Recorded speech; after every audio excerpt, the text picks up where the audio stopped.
watch it on my laptop as well. All right. I believe we are live. Hopefully, we're Yes. live. This is a pretty big deal, pretty big opportunity here. Uh, Oops, I've got my volume up on my stream, so now I hear myself twice. But I have got the 2018 Freedom 100 winner, the 2018 Indy Lights runner up, the 2019 GTLM Rolex 24 Hours of Daytona winner. And just 2 weekends ago, he became the youngest IndyCar winner in history at Circuit of the Americas at 18 years, 20 some odd days, and 11 months old. Colton Herta, welcome to my channel. Thank you. Thanks. I'm watching it right now. Thank you for all the nice comments everyone's putting in there too. That's cool. Yeah, this is pretty crazy. I really Wow, appreciate that you came 116 on. viewers already. Uh, This is great. Sorry. It's 116 viewers already. This is great. Oh yeah. It's probably going to go higher than that. It's going to be pretty lit. So what we're going to do in this, I guess, interview is I'm going to talk to Colton about a lot of what he did last weekend. I'm also going to ask him some general perspective things on the sport itself because I think he has a unique perspective. As I mentioned, he's the youngest winner of all time in IndyCar racing, and he's the first winner born post 2000. So I think there's some interesting things to go over there. We're also going to talk about his career. And then at the end of this video or stream, whatever you want to call it, we are going to open it up to you guys to ask him some questions that you may want. I'm going to prioritize super chats, not only because you're giving me money, but also because I think this chat's going to be pretty fast. So it's going to be hard for me to read specific questions or relevant questions. So if you want to ask Colton something, super chat's the best way to do it. And so, Colton, you had pretty much a dream weekend at Circuit of the Americas. I mean, it was pretty amazing to see your progress at that track, and it really started in testing. I mean, you rolled off the truck fast there. Yeah, that was it. Yeah, it was crazy. I don't think anybody expecting it. I was looking at the odds of Vegas, and it was 25 to 1 or something like that. So you could have made some good money there. But for everyone in the paddock, I think it was a bit of a shock, and myself included. We had such good pace that weekend that I thought if we could get a top 5 with how early on this team is and how new I am to this racing, that would be an amazing accomplishment. But we were running third, and we were looking like even if we didn't catch a lucky break, we were still going to get a podium. But obviously with that yellow helped us out a lot, and then we kind of took advantage of it from there.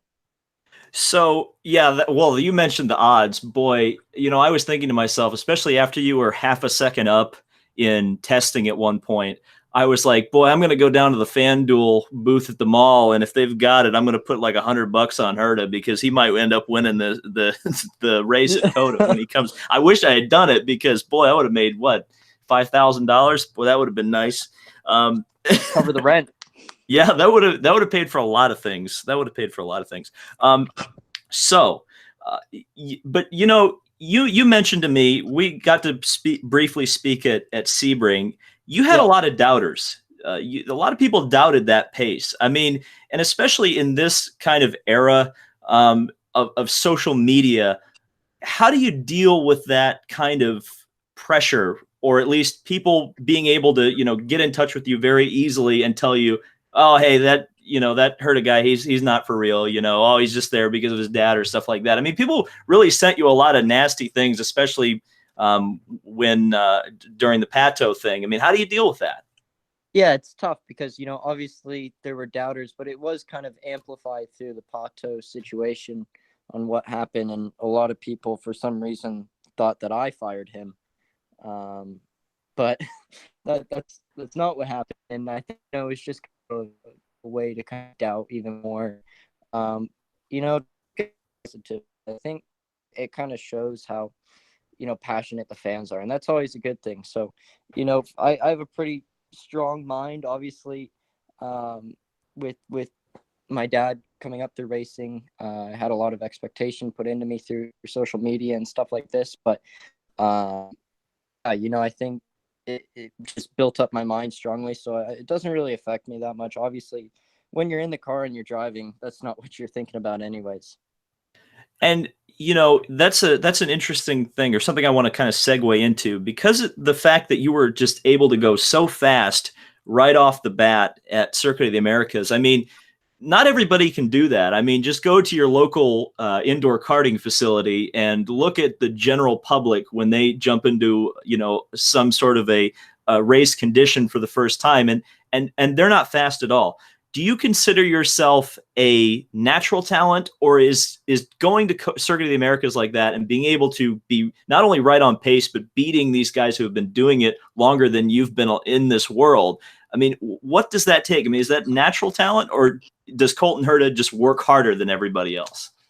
Uh, I mean, everybody works really hard. I like the sound of natural talent, but yeah, I don't know. I just think it was a number of things. That track really suited my style. You had to drive a loose race car through high speed corners, and I really like driving a loose car. You see, Alex as well was really strong there, and he obviously through what you've seen last year, his mega saves throughout the year. He likes driving a loose car as well. So I think guys like Bourdais and stuff, and even Newgarden struggled a little bit there. Maybe it was down to they didn't like the rear end moving around that much. But in the end, that's more of a natural thing. Some guys like driving an understeer car, like Marco Andretti loves an understeer car. Some guys, can handle or enjoy driving an oversteer car more. I've heard you mention a lot I won't call them teammates, but I will call them associates. You've mentioned a lot of those Andretti guys. I mean, how big has that been for the Harding Steinbrenner team to get those guys in there, get their feedback, be able to bounce ideas off of them? I mean, you look at the list of names just on that team alone. I mean, those are some of the guys who have been the guys in IndyCar racing in the last 15 years, and you all have access to them. Yeah, I mean, obviously, there's no doubting that was a big reason for the turnaround in pace from last year for the team, but it kind of overshadowed what the team did in the off season too. Because I don't want to say, oh, the car was crap last year, because it wasn't terrible, and at the end of the year, they're actually finding some good gains and running in the top 10. But I think obviously the Andretti Technologies partnership helped, but also it kind of overshadowed what the team actually did before this all came together in the off season.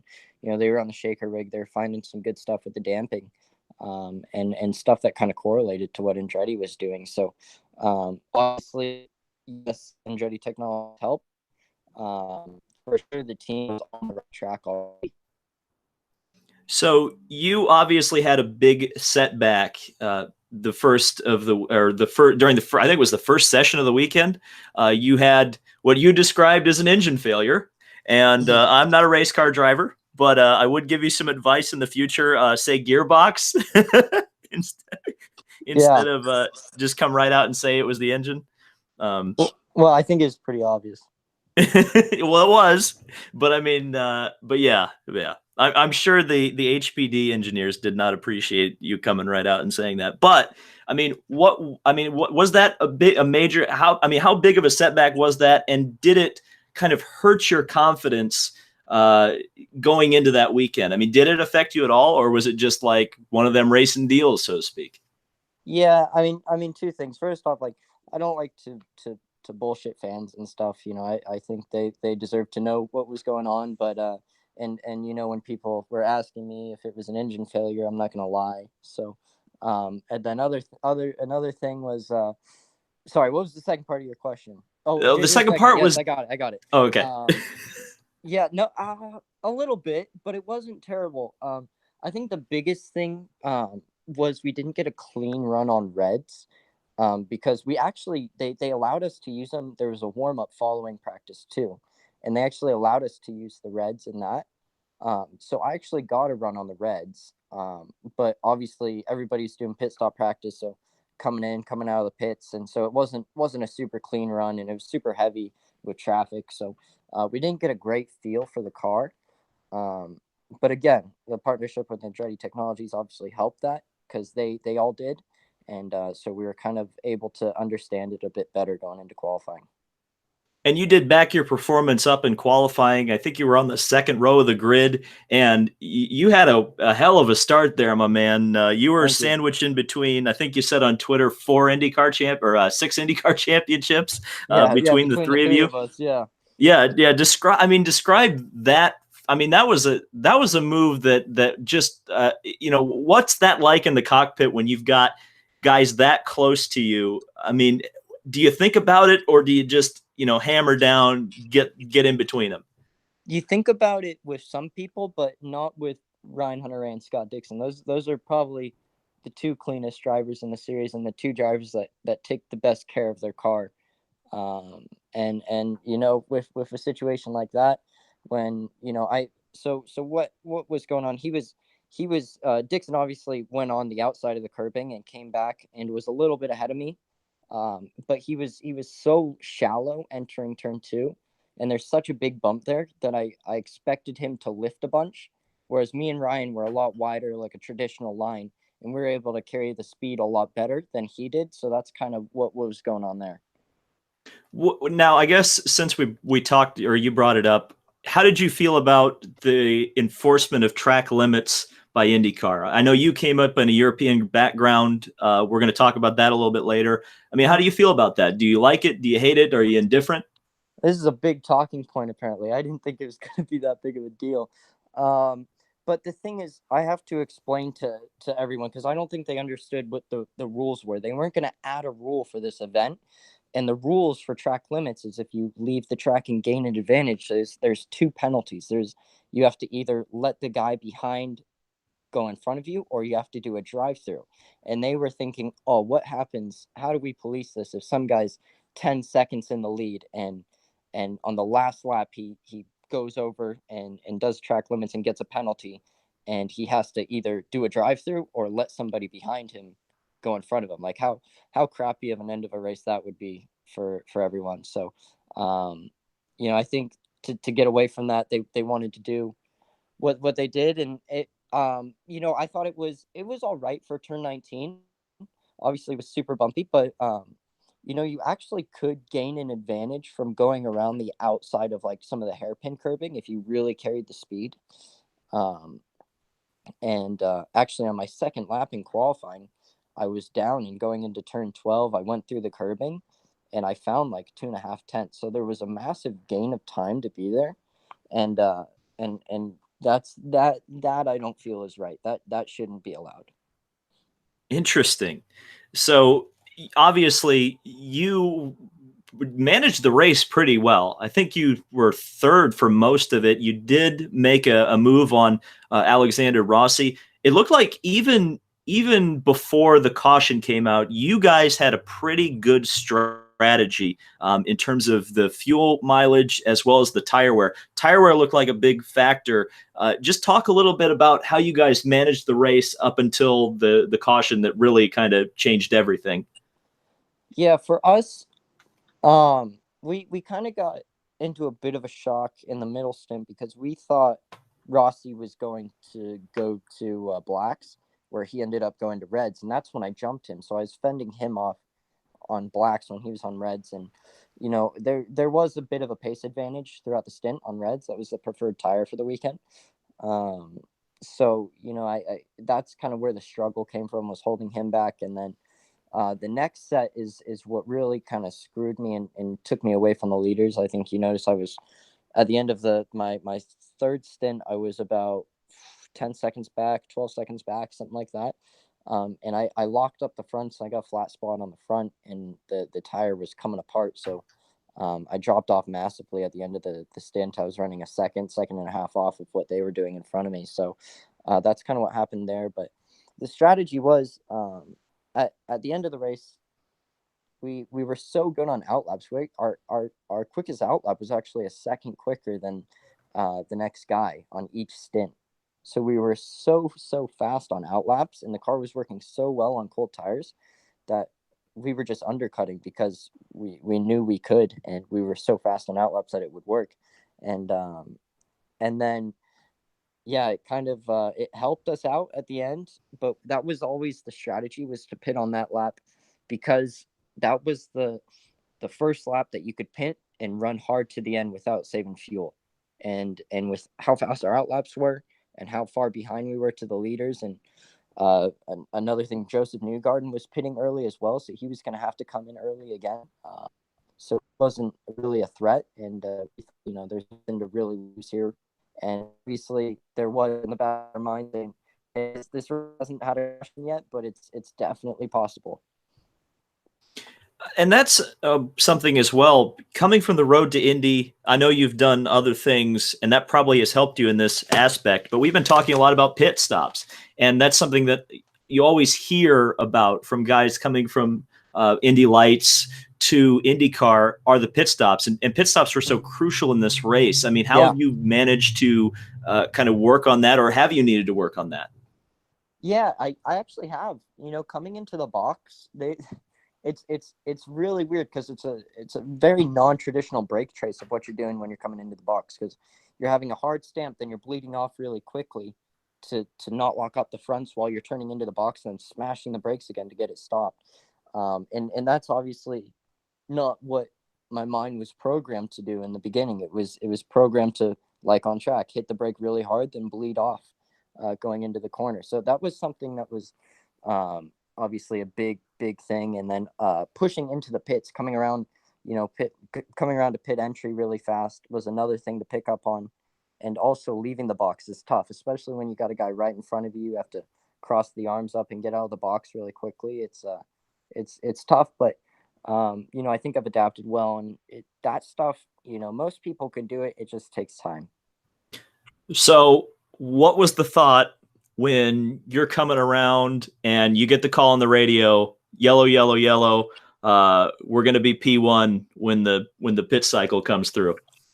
Well, they called the yellow, and I was very confused because they were so far ahead at that point. They were like 12 seconds ahead of me. I was worried that they had already pitted and gone out, and they were just so far ahead that I couldn't see them.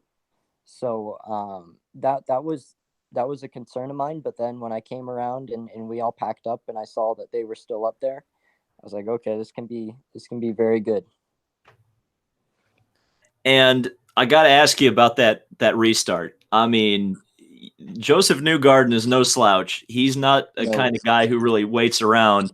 And you friggin' laid one on him, and I mean, you just pulled away. I mean, it was unbelievable. I mean, where did that come from? Were you saving a little? No, I think it was just like I said, like our pace on cold tires was just unreal. And it was something that we carried over from the tests as well. Our outlaps were spectacular.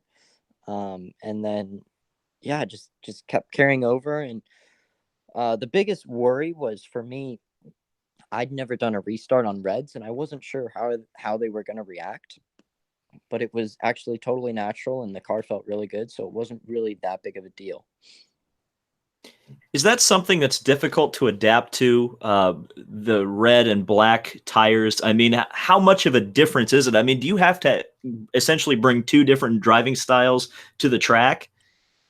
A bit, yeah, it changes it up. And the biggest thing was, I kind of screwed us up a little bit during the race, because um, I kept asking for more front wing going into the next stop, and then we'd put on blacks, and the thing would be wicked loose, and just terrible to drive. And then so yeah, that's something that I picked up. That's why you always see these wing changes when they're changing tire compounds, because the balance shifts so much with the different compounds.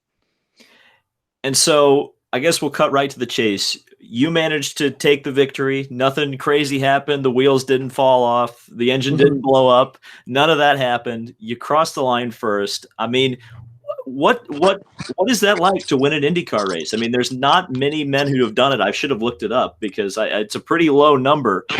I mean, tell us about it. I think it's a lot of things. It's a bit of relief, that you can do it, and obviously a big confidence boost. It was unreal. I couldn't believe it. And at the time, I didn't even know I was the youngest winner. I wasn't aware of who it was. I knew it was Graham Rahal, but I didn't know how old he was. So to get that was pretty spectacular as well. It just kind of amplified everything. And one of the reasons, and one of the things that I'm really appreciative to you for coming on here at this time is because they have kept you incredibly busy for good reason too. Because of course your team owner George Steinbrenner, we're going to talk about him later, but he owns a little baseball team named the New York Yankees, and they had a pretty big day a couple days ago, opening day at the stadium. I mean, they've been keeping you incredibly busy. You've been all over the place. I mean, how's the media tour been, my man? It was cool because I got done with the race on Sunday. I got to fly to Indy Monday, and I was actually got to do the simulator with Honda Tuesday in Brownsburg, Indiana, and then Tuesday night I flew to Birmingham, Alabama, and did a media tour there, and then Wednesday night I flew to New York, and I was there for Thursday, and then Thursday night I flew home. So it was a nice little trip, and uh, yeah, I always love going to the Yankees games too, especially in New York. It's so cool. And so it's no secret that your team has struggled to put together funding. We mentioned the Pato situation Hmm. earlier. I mean, how important was a result like this for your team? Super important. I think um, we were struggling a little bit budget side of things, and the way George and Mike like to run their company is not by just pouring their own money in. That's not a way to make a business last. So we do have a new sponsor actually for these next 2 weekends. I think if you look at the spotter card, it has the livery out, so you could see the livery. It doesn't have the sponsor on it yet. We'll announce that soon, I believe. But yeah, a lot of good things happened after the race. We had some guests there that we were trying to schmooze and get on the car for the next few races, and obviously the win helped tremendously. They thought it was so good. We got a lot of TV time as well, being up front. So yeah, it was kind of the perfect weekend to do it. Well, first of all, congratulations on that. I was going to drill you a little bit on that, but I'm definitely not going to try to snub the announcement on that. But that does lead me to a follow-up question that I think you probably can't answer, is how involved does a driver have to be in sponsorship talks, sponsorship negotiations, sponsorship pitches? I think this is a part that not a lot of people know or understand. I mean, how much work do you personally have to put into selling the logo that will be on your car for the next couple of weekends? It's huge. Obviously, I've done a bit of stuff for them. I brought King Taco along, so we'll have King Tacos for the year. I think it's incredibly important. I think Sir Jackie Stewart said it best. Nowadays you're 90% businessman and 10% racing driver, and that couldn't be any more true. I know Tony Kanon's bringing tremendous money to Foyt to help out. He's great at selling sponsorship. Townsend Bell is one of the best IndyCar drivers at selling sponsorship as well. It's huge. You fast. You can be fast and be great for sponsors and all money. Um, you could probably make a lot more money as well. Then. So we're going to change gears just a little bit. You did mention some business things, and so this kind of ties into it a little bit, and that's kind of where we're going to go to next. We're going to talk some general things about the sport. Like we've mentioned a few times, you are the first IndyCar winner and one of the first IndyCar drivers born post 2000, post millennium. And in that time, or at least in that time period, IndyCar was really kind of changing into what it is today versus what even people like me, and I'm not that much older than you, kind Mm-hmm. of grew up with, experienced, kind of believed IndyCar was and was supposed to be. What is your personal perspective on the series? Where has it gone? Where is it going? Where would you like it to go versus where you kind of saw it as you grew up? Um, yeah, when I was growing up, it was still quite big in the early 2000s to mid 2000s, and then kind of crumpled down a little bit. And yeah, it's definitely building back up. I think as much as people don't like the gold package on NBC, I think it's a good thing. I think $50 a year isn't that bad if it's something you really like watching. I think it's a deal, actually, when you see some of the numbers that people are paying to go watch NFL games and stuff like this. um, and and they do a really good job. It's definitely on the uprise. I think we're seeing obviously 24 car fields pretty consistently, 23 car fields this year.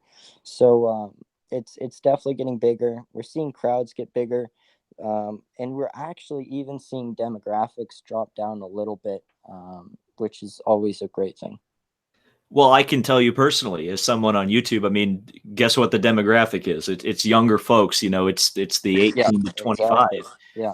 So, the fact that I can put together a show and have 200 people watching right now on the internet, interested in IndyCar. I mean, I would imagine most of these people are pretty young. And so one of the things that I wanted to ask you, especially being as young as you are, I mean, you probably have even a better perspective on young folks than I do, is what can IndyCar do better to talk to young people, get them involved, get them interested in IndyCar racing? I mean, there's a few things. I know me and Connor Daly right now are working on something to do with esports. I don't want to say too much about it, but this is a big thing for young kids. Sim racing, iRacing. I'm big into Apex Legends right now. So video games is a big thing for young kids, young demographics. Obviously, social media as well is huge. And just trying to grow it in younger demographics. It's a tough situation. Especially with the split, obviously didn't help much. But I think the biggest thing to pull from Austin as well was that's a young town, and to pull 30,000 people out was pretty impressive. And it was a pretty young demographic there, actually, kind of like mid-20s. So it's a good thing to see. You touched on it a little bit. I'm not going to press you on the esports thing, but do you? I mean, is I think what we may be getting at here is: do you think that IndyCar needs a video game to itself? Oh yeah, man. Not I'm tired of racing Indy cars on Forza, for sure. What I used to have, what was it? IndyCar Racing, like 2004, on Yep. on original Xbox. That's like the last IndyCar video game that I had. I think maybe the last one they made. Yeah, Um, and to put it how old it is, your dad's still driving the Archipelago car. yes, exactly. Um, yeah, so that would be awesome. I don't know who to contact about that, or who would want to pay for that. Obviously, it's got to sell, but I go to the like GameStop or whatever, and there's like trailer sim, whatever, trailer sim, something like that, like Yeah. farm simulators. Like, who the hell buys those games and wouldn't buy an IndyCar game? Well, this is the thing that I think about too, is that, like, especially because I mean, there's channels like mine, but more like, I mean, the Jimmy Broadbents. I mean, he would sell. I mean, he would play it once and probably sell 100,000 copies. It's like, Yeah, I do know who that is. Yeah, yeah. yeah, it's like, it's so different, the market from the last time they released an IndyCar game, and as you mentioned, with the amount of gaming that is out there now, uh, Supercross has a game. Like, I was playing the Yeah. Supercross game, and it's like Hmm. they get lower TV ratings than IndyCar, and they have a game. What's going Yeah, on? Something ain't right here. I know. They should. It would be awesome. It'd be Yeah, awesome for me and Connor too, because he obviously streams, and we can get all the fans in for a couple races. Like, yeah. I think we're getting somewhere. We need to put together like a petition. All the young people associated with IndyCar, we just all need to like go to Jay Fry and be like, look, we got to get it done. Let's call Codemasters. Let's call Slightly Mad. Let's call Oh no, not Codemasters. not Codemasters. No, not Codemasters. Oh no, what's wrong with Codemasters, Mr. Herta? Oh, just glitchy. I don't like the F1 games that much. They're good, but not Codemasters. Oh man, I feel Colton like not they I going feel like after they would that lower the Codemasters budget then. sponsorship. Yeah. I feel like their priority is F1, and yeah, maybe that's a good thing. Hey, but it I looks like like F2 is Codemasters. getting added to the new game, so hey, maybe they could add IndyCar in. You never know. Yeah, that would be pretty sweet. The thing that I want though, like in an IndyCar game, is thing that I would love to see the F1 games do is have a progression system with USF 2000, Pro Mazda, and Indy Lights in it, where you can Absolutely. progress and get hired by teams. I mean, that would be awesome. I mean, that's what the NASCAR games are now, and that's what everybody likes. Yeah, that would be sweet.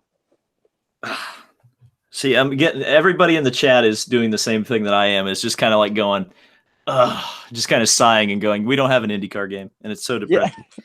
Let's go on to a bit of a lighter subject. Obviously, you came from a racing family. I mean, there's no ifs, ands, or buts about it. But you actually kind of started. I mean, this is going to sound weird because it isn't quite as late as many people would think. But you started kind of late. You started at 10 in karts, and when you look at a guy like Ferrucci, I think Ferrucci was driving when he was still in diapers. So Yeah.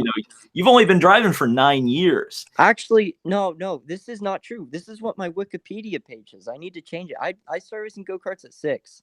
6. Okay. Yeah. So why yeah. does it say 10? Is that when you started I doing don't it know. It nationally? also has my birthday wrong on there, so I don't know. I Wow. don't really care that much, though. It's Fake whatever. news. Yes. Fake news.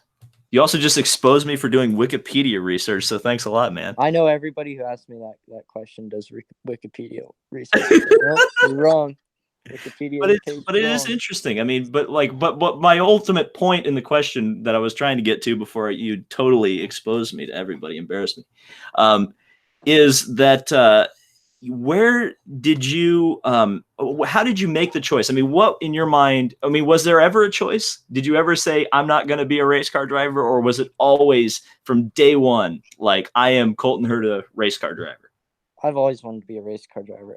Ever since, my first racing memories, I've always wanted to drive a go-kart, and around 4 years old, 5 years old, I kept hounding my parents, and I got to test a go-kart in my late 5 years old, and then I got a go-kart for my 6th birthday, and then that's when it all started. So when did you meet George Steinbrenner? How did that all start? I met him in 2012 at a skip. I was racing Skip Barber at the time, and I met him at Lime Rock Park, Connecticut, and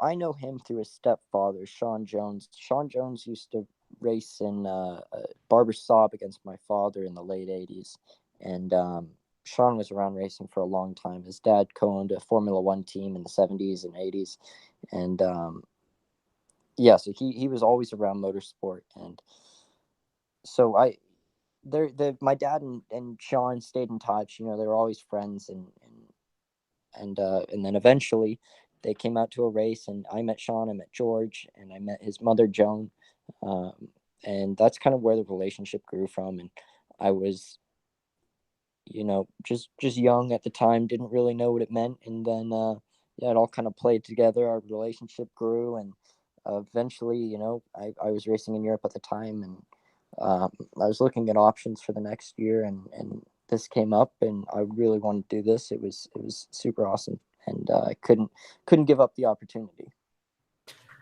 So you mentioned opportunities in America, specifically through George, obviously, but could you give me a bit of a comparison between the European ladder system and the American one? I mean, is we always hear the PR spin about how great the road to Indy is, but I mean, you have said you're no BSer here. What is the truth? I mean, is it an actual fact, really, road to Indy that much better? I think so. Because you theoretically, if you are quick enough, you could get to IndyCar for free, theoretically. If you win USF 2000, well, actually, this started in Skip Barber. You got the Skip Barber scholarship, or the Karts to Cars scholarship to race USF 2000 for $200,000. That takes you through the whole year of USF. You win USF 2000, you get to race Pro Mazda. You win Pro Mazda, you get to win Indy Lights. And if you win Indy Lights, you get 3 or 4 races, whatever it is, in IndyCar. And I think that system's better than any European than what any European system has. The best thing Europe is for technique. I went over there and I lived on my own, and it was a big struggle for me in the beginning, just to live on my own and cook for myself and clean for myself. And I was 15 at the time, so I had to take public transport to get around everywhere, to get to the tracks and everything. And so it was a big change for me. And then, yeah, the thing is though, I did 30 races and 25 test days in when I was racing in England. That's the biggest difference, is you get so much more driving. Um, and it's not really a higher level, because you come over here, you see the guys from Europe over here. If they're at the front over there, they're going to be at the front over here, but it's always close. Let's look a little bit to the future. I mean, what is Colton? Where does Colton Herta see himself in 5, 7 years? I mean, what do you want to accomplish in this sport? I'd like to do a few things. Obviously, I won Daytona, which is a pretty big bucket list race to win. I've won an IndyCar race. I'd love to win the 500. I'd love to win an IndyCar championship. I'd also like to continue my partnership with BMW and try and win Petit Le Mans, Sebring 12 hours, and even have a crack at Le Mans with them, hopefully, if they trust me enough. But yeah, I think, winning some major sports car races and doing well in IndyCar. I'd love to test a Formula One car as well, just to see how that feels. And that's probably like the biggest thing. I guess that would be. I guess I will follow up because people would be mad at me if I didn't ask this. If Toto Wolff was on the phone, if Toto Wolff just DM'd me on Twitter and said I would like to come in the call and offer him a drive, would you take it? Yeah, yeah. Would you? Yeah, of course. I don't think I would be very fast though. I think Um, I think that yes, people would be making the Gasly jokes like 10 times with me.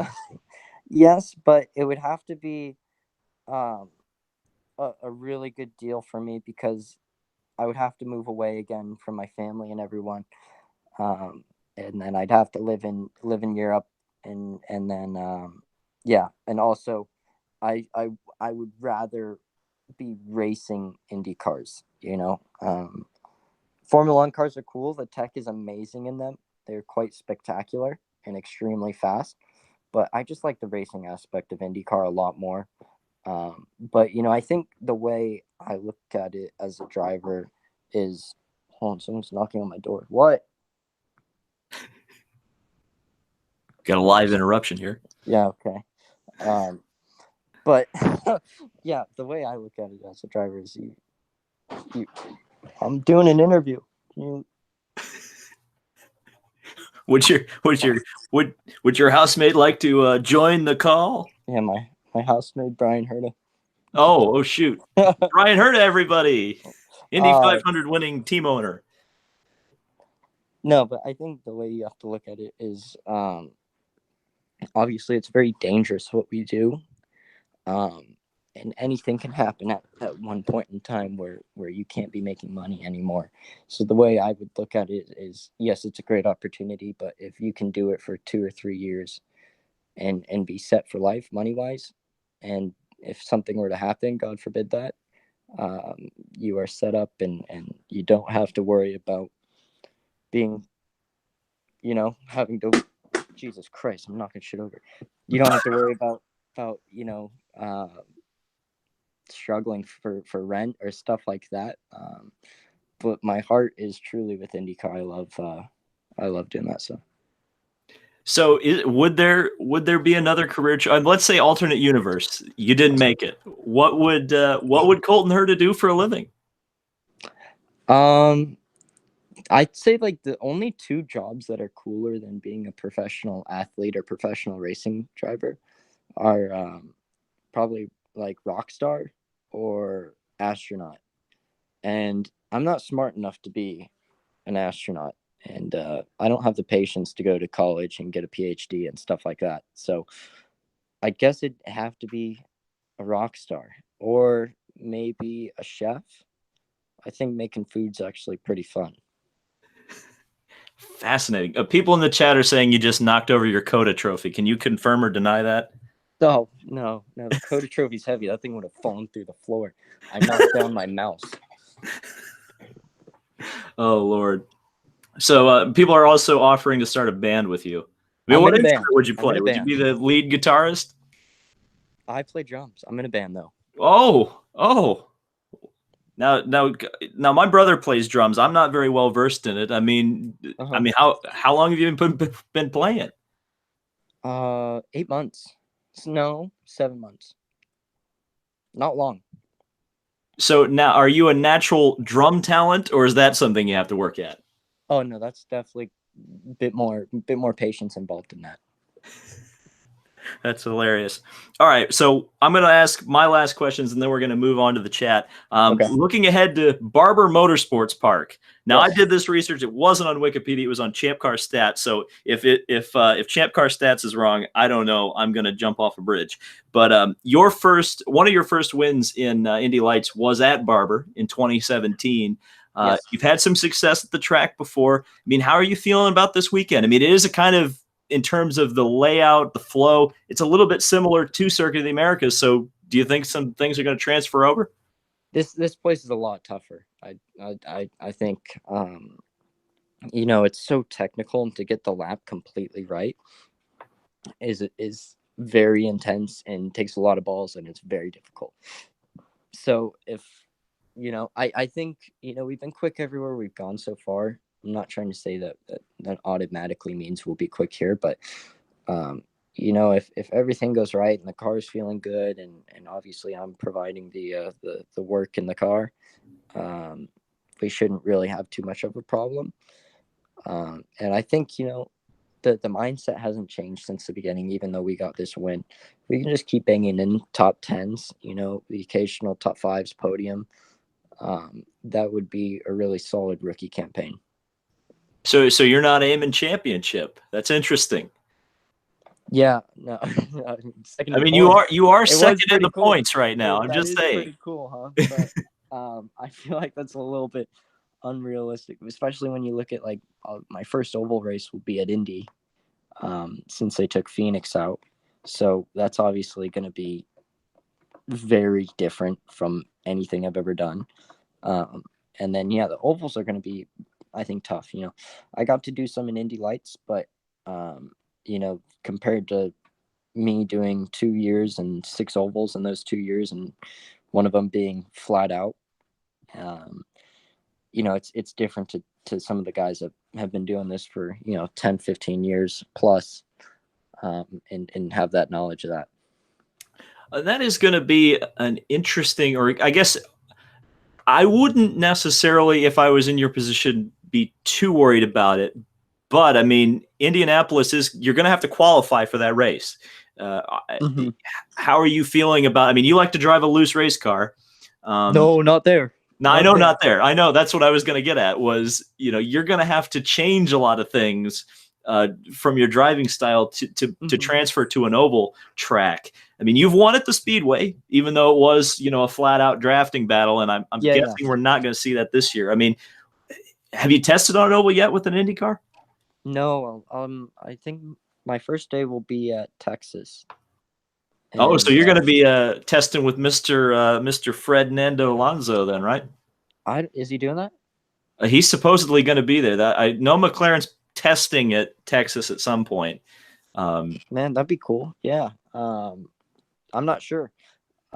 It'll be for my rookie orientation though, because there's open test in Indy. That if I want to do that, I have to do my rookie orientation somewhere, and it's either Pocono or Texas, and I think they chose Pocono or Texas. So I guess we've got all my questions out of the way. We'll start with the super chats here, but we'll open it up for a few minutes. If you want to talk to Colton Herta, either get super chatting or get chatting in the chat. So Daryl Parrish asks if Roger Penske or Chip Ganassi offers you a contract, would you leave? That depends on numerous things. I know a lot of people say if Roger calls, you do not turn down. But I think where I'm at right now with Uncharted Technologies and Harding Steinbrenner, I think that team's just as impressive as Penske is. And I would like to be with the best team possible, whether it pays well or pays nothing. I just be able to deep. So we've got another question from Kelso Mello. I actually know him.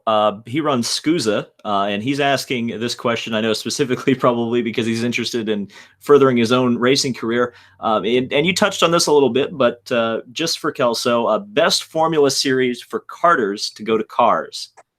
Now this depends on a lot of things, actually.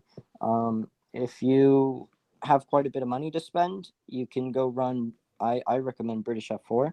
That's what I did. And I know with a top team, it's probably $300,000-$400,000. And then you could also do something like USF, which would be quite a bit cheaper. You could probably run with the top team for $250,000. The best thing though is if you're doing well in go-karts, is to try and get into that Karts to Cars scholarship shootout, run out thing, whatever it is, and try and win that money. And if you don't have the sponsorship, then yeah, that'd be the best way to go. Try and find your way up the ladder system. It all depends on what you want to do too. If you have aspirations of Formula One, then yeah, obviously you have to be in Europe. Indy's a great place, and obviously I don't even know what to do. Late models, K&N East. There you go. That's even more. You gave him a lot of value for that answer. Your boy Jack is asking, or he says, "Hi Colton, any chance of you running Little Al's old Valvoline livery?" I've wanted to ask this too, but I figured somebody was going to ask it. So Colton, I know there's a big old V on the back of your car. Any chance of taking one of your team members' liveries? Oh, I'd love to. I don't think that's even in talks. But yeah, I don't know. That livery was so cool though. The one he ran, what was it, 90, 92? The year he won was 92, so yeah, I'm guessing you'd want to run that one. Yeah. Yeah, that car was so sweet. And really any of like the liveries from the 90s were pretty badass. Yeah, I can't think of maybe 97 wasn't that great, but pretty much every other one I can think of is like in the top 10 of like ever. So I'm like, and I know you guys were formerly a Shell family. Have you switched everything to Valvoline? No. I don't You don't know. have to answer that if I'm going to get in trouble. No, it's fine. I don't know. I just drop it off the dealership. I don't even like to work on my car. Oh, there you go. Yeah, Robin Miller would be very upset with you that you don't like to work on your own car. Well, to say that, I did when I was I'm acting like I'm old, but I did when I was younger. When I was 16, I got my first car. I completely ruined the thing, but I tuned it, was working on it, bought a whole bunch of crap for it, got it to like 450 horsepower. Thing's a machine. What was it? It's a BMW 135i, so it's like however much that weighs, like 2,500 pounds, 450 horsepower, rear wheel drive. There you go. Absolute animal. I bet you live in California. I was about to say, I bet that's fun in the snow, but then you probably don't have to worry about that very much. No. But we have had to worry about rain, actually. It was pretty rainy for like the last month. Yeah. Well, we could all be so unfortunate that you only have to deal with the rain. Dick Trickle asks a very trolly question. How was the quote unquote cider? The cider. It wasn't cider. I'll tell you that. It wasn't Martinelli's. I don't know what happened with that. The guy that was handing them out gave it to me for some reason. I think he just made a mistake. And and our friends Fox News got a hold of that story and contacting the police about it, asking for quotes and if I've been cited yet. Now, Colton, I need to point this out to you because I don't know if you saw me point it out or realize this on Twitter. You got interviewed by the guy who called the cops on you. I didn't realize it. Yeah. Yeah, I wouldn't have done that interview if I had known going into that. But I didn't realize it. I was leaving. My PR girl Liz was like, "Oh yeah, the way that's the guy." It's like, oh. But he was very nice to my face. Yeah, I would be too if I called the cops on somebody. But over the comments, he wasn't very nice. But oh well. Yeah, yeah. It's I mean, Fox. yeah, it is. It is gonna. Yeah, that was the You thing that gotta I was. add some spice. You have to take them with a grain of salt for sure. Oh boy, we've got a lot of super chats now. S1KE asks, "What did you do to celebrate your win?" I know the answer to this, I think, and it's not drinking the quote unquote cider. But go ahead and answer. Um, yeah. It if people don't know yet, I do this thing called Victory Tacos, where it started when I was maybe 9 or 10 in go-karts. After every race that I won, we get tacos on the way home. Obviously, living in Los Angeles, that's a pretty big scene down here. So I got tacos, and obviously being in Austin, it was quite a good place to get tacos as well. Okay, Victory Tacos. Taylor Stewart asks, "If you could choose any track that IndyCar currently isn't racing on, what would you choose?" In other words, what track would you like added to the IndyCar schedule? Richmond, bring back Richmond. Richmond Saturday nights. I keep hearing that that's a possibility. I don't I know heard how. that too, or Motegi. Actually, Motegi would be cool, and there's a few. The ones that are in talks, that I've seen through the media are Motegi, um, Australia, and Mexico City. Those would be pretty sweet. Also, racing the races there when they did were huge and had huge success. And obviously, Surfers Paradise always put on a great race. I love watching the races from the '90s there. They were always so good, and the track took it was so ballsy. And I don't know if you've seen it, the qualifying lap, I believe 1995 from Michael Andretti, his year when he came back after Formula One. Yeah, You have to take a look at that if you haven't seen it, because it's something else. there are pictures out there on the web. I mean, he was crazy that whole. I mean, I would suggest not just watch the qualifying session, watch that race because Yeah, he's that like was bouncing insane. off the Yeah. walls and running into people and Mm-hmm. because that was, I mean, I don't want to get too nerdy here, but that was the debut of the Reynard chassis, and that thing was like a tank. I'm sure your dad would be able to comment on that, but I mean, that thing was built like a tank, and Michael Andretti, obviously had all the balls in the world, so he was just ramping that thing off the curbs, Mm-hmm. running into the walls, and Spectacular. Yeah. yeah, it's amazing. So yeah, well, watch. That's a Colton Herta recommendation. I'm sure when Champ Web asks you for the Twitter thing, they will. You can tell them that 94 Surfers is the race that you Yeah. would choose. Um, Jared Martin says, "Hi Colton, I'm an aeronautical engineering student. How could someone like me get an opportunity to work with the teams in aero design, especially over the summer?" Aero design. Um, I would say the best bet, if you want to work for a team, you could do that. But obviously, the aero kit's quite stock. And not a lot of people run in a wind tunnel. Um, and especially with where we're at on the aero kit right now, I think most people are usually running max downforce everywhere.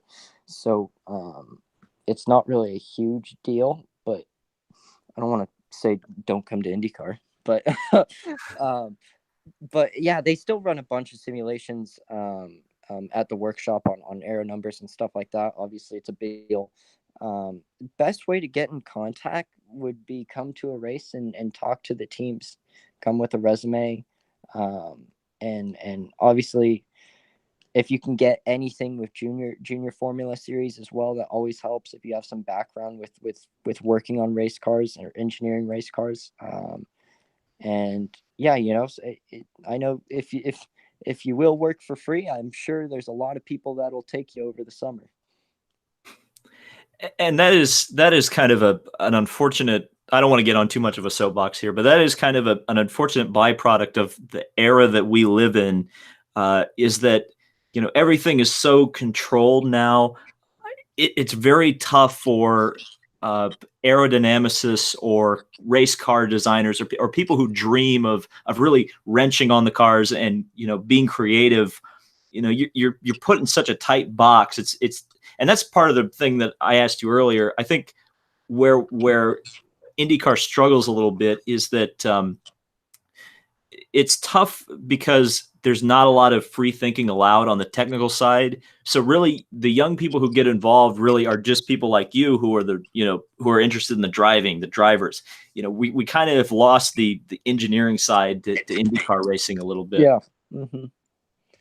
For sure. It's tough, because obviously the money isn't like how it was when they had all the manufacturers in it, and obviously that's a big thing. Having Chevy and Honda, it brings a lot of wealth into the series, and Firestone as well.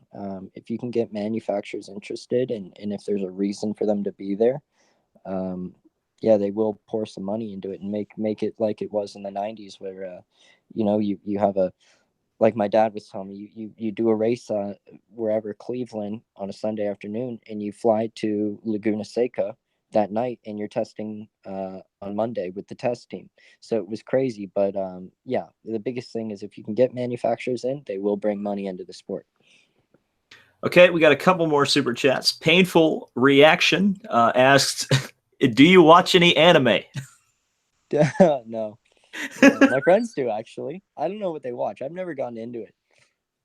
Yeah, it's definitely one of those things that like, again, like you, I've kind of like looked at it and I scratch my head and I go, I don't get it. I was in Japan over the winter time for a little holiday with some of my friends, and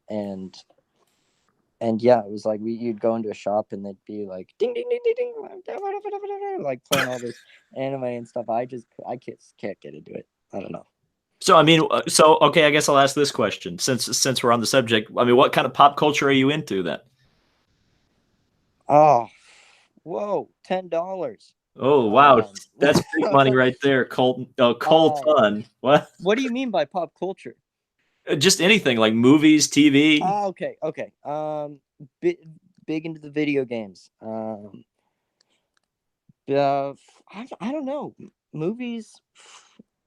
Nah, I'm not big into Game of Thrones. I've been getting into Game of Thrones, actually, and I'm binge watching that. I'm on season 5. I'm trying to get ready for the new season.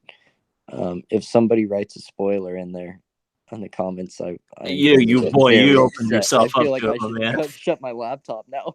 Yeah.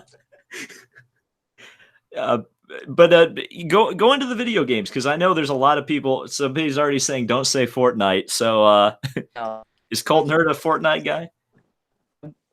I was like an OG Fortnite guy. Okay, when it was the first when it first came out, and got big, I was into it.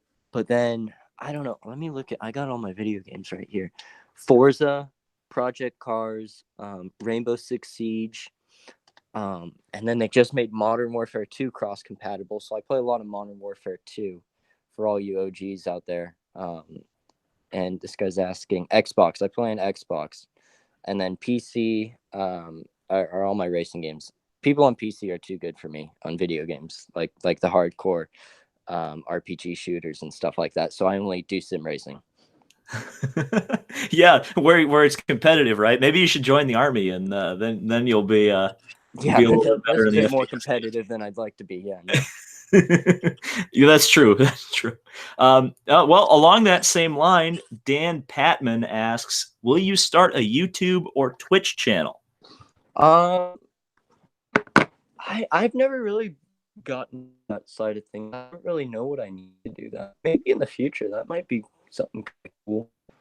Well, you are talking to someone who is a YouTuber, so I can help you out at some point if you need Well, co-streaming, I'll hop on. Yeah. Yeah, no, I'm interested. Maybe sometime in the future.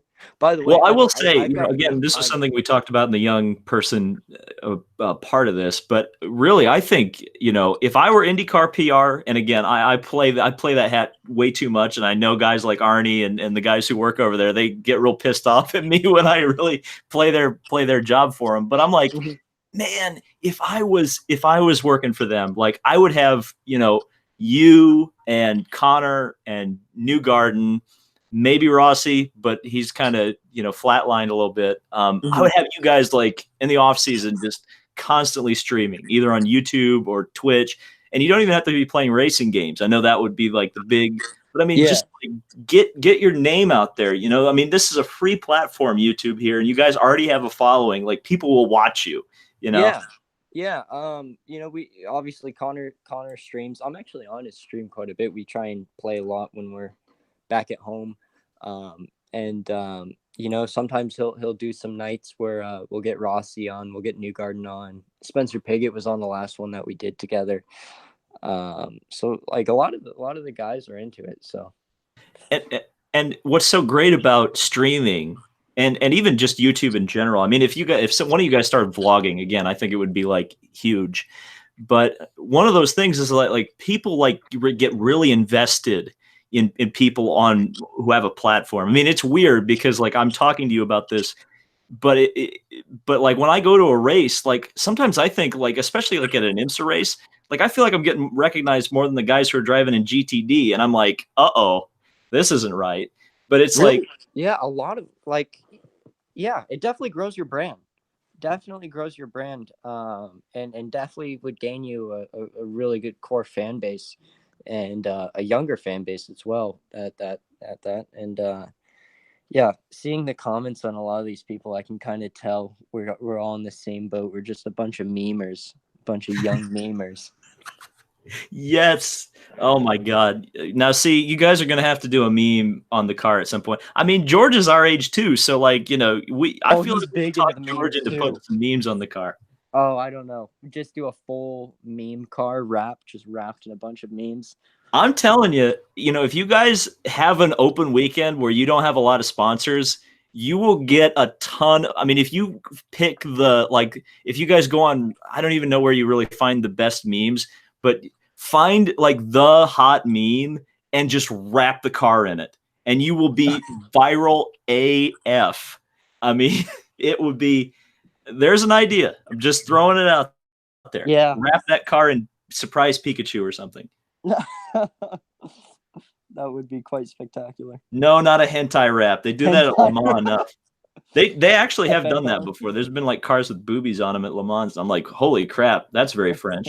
Okay, couple more super chats. I don't want to keep you on here too long. Do you need Dude, to I've go? got no time. I'm enjoying this. I don't Okay, care. well, we'll keep going.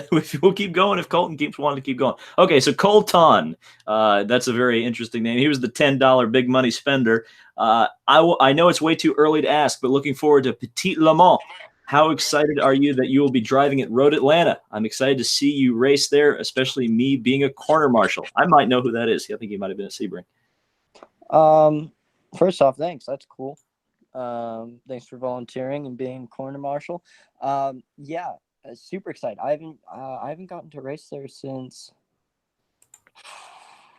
2012, maybe. My first car race was there actually, in Skip Barber. And I haven't raced there since. So it'd be awesome to get back there. I love that place, and it's pretty spectacular. It's a beautiful track. It is. Yeah. I mean, it's spectacular. Yeah. I mean, it's one of those tracks, Road Atlanta, that I just tell people, like, you have to go. Go to Petit or go to the Midi or whatever, they're having there. Go to a race. Oh yeah, it's awesome. I actually, I've got a really funny story. So this is when the short track right by what is it, Lanier? Yeah, Lake Lanier or whatever. Yeah. Yeah. So when that was still around, I don't think they run there anymore. But No, when it's that parking was lot now. yeah, when that was still around, and Skip Barber, one of the instructors was telling me a story about how Friday nights they were doing this run what you brung race. It's like $50 to enter, and he entered his rental car, which was a Dodge Charger. And they pulled for position, so out of a hat, and he pulled the pole, and then he actually ended up winning the race, and he held off a late model for 10 laps. It was the most it was just so hilarious, and yeah, he won like $4,000 for winning the race and toasted his rental car. Wow. That's hilarious. I mean, when you got a driver's track and you're a decent driver, you can kind of make up some of that deficit, I suppose. Yeah. Oh no, did you have something else? No. Okay. Next question. Nicole Ragusa. I hope I said that right. Says, love your content. Can't wait to meet you in Indy. I don't know if that was for you or that was for me. Thanks. Really appreciate it. I've been growing this channel for a while, so thank you. Oh yeah, yeah. Take credit. I'm going to change the name to Colton Herta on this channel. We'll see how that goes. Jacob Hunt asks, what kind of advice has Al Jr. given you so far? That's something I forgot to ask, and I'm glad he asked it. Oh, so much. I think most of it. I gotta think. What's the last thing he's told me? The last thing he's told me was probably about saving the tires in the race. That was probably the last thing. It's mostly driver, and just me being a new driver and inexperienced in IndyCar racing. He obviously helps that because he knows a lot about IndyCar racing and he knows what I'm going through as a driver because he's been in probably every position a driver could be in before. Yeah, I mean, you think about his career. I mean, it spanned. He was driving in 1982. I think was his first start. I mean, and he's. It's kind of unfortunate because a lot of those guys in that time period, even Al Jr. to a certain extent, kind of got screwed over by the split. And I think a lot of their accomplishments aren't as recognized as they probably should be. Yeah. Because we're still talking about AJ and Mario, and 32 wins though, spectacular. Oh yeah, it's unbelievable. I mean, and 2 Indy 500s. I mean, well, that was the thing, and I'm sure Al has told you this because I've even spoken to Al Jr. before, and he talks about it. His Indy 500 wins are like the two, like you mentioned. He's been everywhere because his first Indy 500 win, he was driving with the Galmer chassis, which was easily one of the worst new cars in the field. That was back when you had cars that were 2 or 3 years old in the field, but his was a '92 model, and it was one of the worst cars in the field, and he was able to win the race. And then you go to '94 where he has 100 horsepower more than everybody else and the best car in the field. Yeah. I mean, that guy was spectacular. And that's something that I think is going to help you an awful lot at Indianapolis is having him in your corner, because Al Jr. definitely is one of the guys who understands how to get around that racetrack. So I hopefully you won't have to worry too much about getting up to speed at Indy with him in your corner. Yeah, I know he's definitely gonna be a big help. Okay, let's just take some general ones real quick, and then we'll get off here around 9, unless a lot of people really super chat a lot, or you just want to keep going. I mean, if I'm not gonna tell you no if we're gonna shut it down, but let's look at the chat here. Noah wants to know how your iRating is. Oh, I haven't played. I'm actually rebuilding my sim right now, so I haven't played iRacing in a while. My iRating though, it's not great. I'd say it's average. Here we go. Taras Shaviko. I think that's how I say it. Are you looking forward to 950 horsepower in 2021?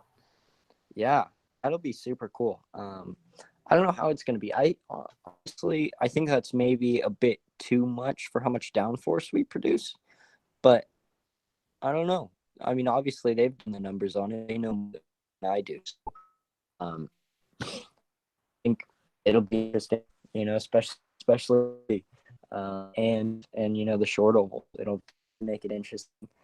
Make tire wear more of an issue, especially in the short oval. And that's going to open up different lines, and definitely open up passing a lot more. And with that too, going back to night races, at Iowa, that's going to open up passing a lot more.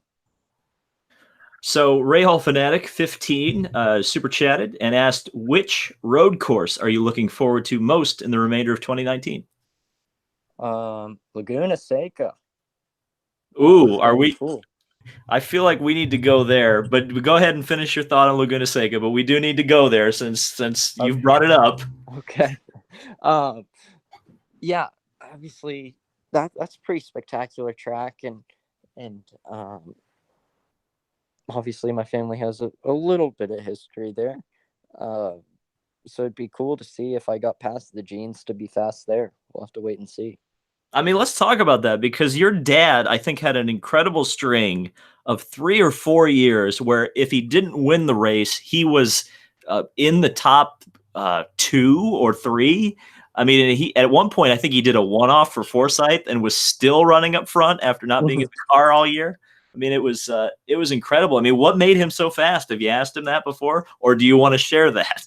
I think he could carry a lot of speed. That's what Bobby Rahal told me is Bobby said like he would come in and do an incredible lap, what he thought it was an incredible lap, and then my dad would still be half a second faster, and he would be puzzled on where he was losing that much time. I think he he's really good in the high speed corners at carrying speed and keeping the minimum speed up. Um, and obviously that being a really fast track, especially through the back and going back down the hill, is very important through there. That's where he made most of his time up. So, segueing off of that, you got to drive with a legend. Let's just put it bluntly, Alex Zanardi. I mean, Mm-hmm. obviously, your family has some history with Alex Zanardi. If you've read his book, he does go into detail about your dad a little bit, which is kind of funny. But I mean, what was it like to drive with Alex Zanardi? Oh, it was pretty spectacular. Um, and yeah, it was funny because for a long time those two, they just couldn't stand each other. They hated each other. And yeah, that's probably one of the biggest rivalries in kart history. And it wasn't just Laguna, it was he got by my dad on the last lap of the Long Beach Grand Prix, his home race. I just wanted to win. He got there and where was Cleveland, um, where my father was leading. I think it was somewhere in Canada, and Vancouver. then Vancouver. Yes, my father was leading, and Alex was a lap down and actually put him in the wall, trying to get his lap back. So obviously, it was in the past. There was no bad blood when they got to see each other, but the way he describes the car is pretty spectacular, and there's a lot of things that I took from that experience. And I mean, you always hear the "don't meet your heroes" thing, and he may not have necessarily been a hero to your family, but describe what it's like to be around him. I mean, he really is larger than life. I mean, again, we're young guys. He was the man when we were growing up in IndyCar racing.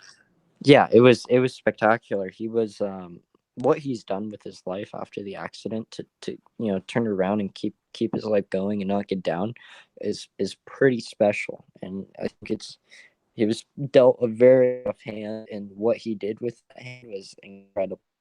Um, and yeah, I can't say enough good things about him. Obviously, he is an inspiration for many, even myself. What he did in the car and outside the car is incredibly cool. Can you wrap your mind around? I mean, you obviously you were teammates. You were driving the same style M8 GTE car that he was. Can you even wrap your mind around not being able to use your legs to drive that race car? No, it was crazy. How he like you're turning into the corners and correcting, and while he's braking with his hand, only one hand on the steering wheel, and the feel he has under brakes is I don't know what it's like, but it's probably not great. But he still had um, it was very impressive. So GP Laps asks a pretty serious question, and it's going to be one that I think you're going to have some interesting thoughts on.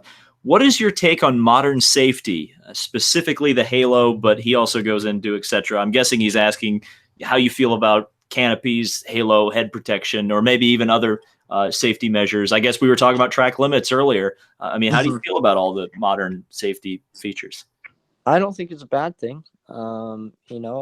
I'd like to stay around and in one piece. So anything to further the sport and safety is a good thing. Um, and yeah, it's a very dangerous thing that we do. Even with all the safety that has gone into it, obviously it's increasingly safer, and way safer than say the 70s through the 80s.